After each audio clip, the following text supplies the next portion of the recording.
Assalamu alaikum, I'm Aisha and you're watching SAMAA News. Here are today's headlines.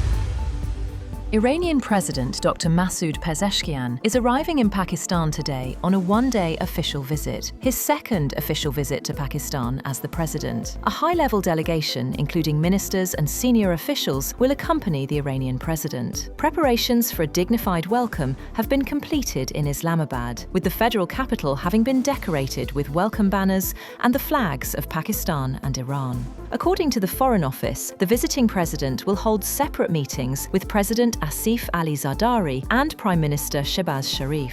Meetings with the Senate Chairman, National Assembly Speaker, Deputy Prime Minister and Foreign Minister are also part of the visit. President Donald Trump has said that Iran will allow long-term weapons inspections to ensure what he called nuclear honesty, reinforcing remarks by Vice President J.D. Vance after talks in Switzerland. Vance said Tehran had agreed to permit inspectors and create mechanisms for managing frozen assets and ceasefires as negotiations toward a broader agreement continue.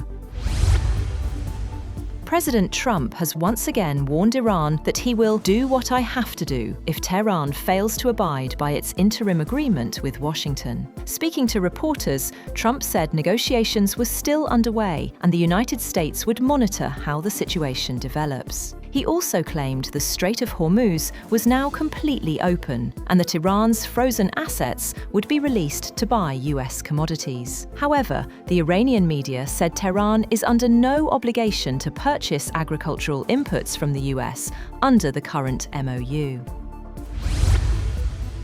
Meanwhile, US Secretary of State Marco Rubio is set to visit the United Arab Emirates, Kuwait and Bahrain this week as Washington seeks to reassure Gulf allies over its preliminary agreement with Iran. Rubio is also expected to meet Gulf Cooperation Council leaders to discuss the Iran Accord, regional security and efforts to ensure safe navigation through the Strait of Hormuz.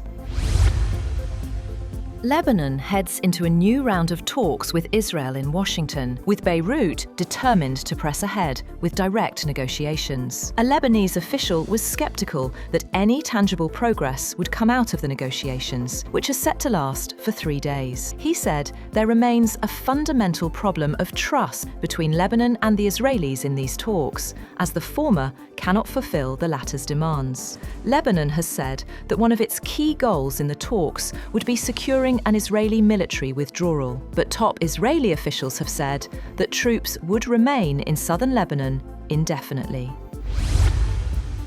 6 people have been wounded in Russian airstrikes on Ukraine overnight, while Russia's ongoing fuel crisis deepened into parts of Siberia. According to the local governor, the strikes came in the wake of a Ukrainian attack on a plant producing electronics for missiles in Russia's border Voronezh region on Monday that killed 5 people and injured dozens. Meanwhile, Ukrainian President Volodymyr Zelensky has sought support from Western allies for a peace deal, while also pushing for fast-track admission to the European Union.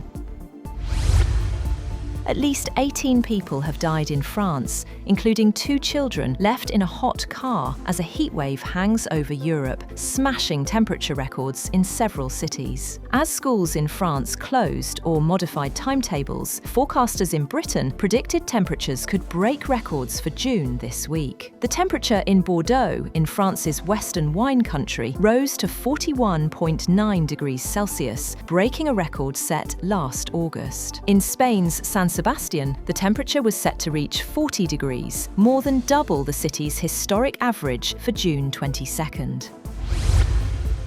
That's all for now. For more updates, visit www.samaa.tv. Thank you for watching SAMAA News.